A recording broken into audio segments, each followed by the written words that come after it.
అసలు రక్షాబంధన్ అంటే ఏమిటో తెలుసా? అనగనగా శ్రీకృష్ణుడు శిశుపాలుని చంపుతుంటే శ్రీకృష్ణుడు వేలు తెగి రక్తం కారిపోతుంది.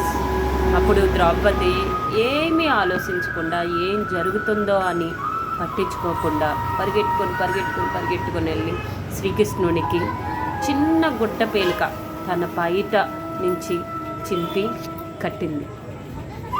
అప్పుడు శ్రీకృష్ణుడు మనసులో అనుకున్నాడు, చెల్లి, నువ్వు ఎక్కడ ఏ బాధలో ఉన్నా నన్ను గుర్తు చేసుకో అన్నా అను చాలు, వచ్చేస్తా అని శ్రీకృష్ణుడు అభయం ఇచ్చాడంట.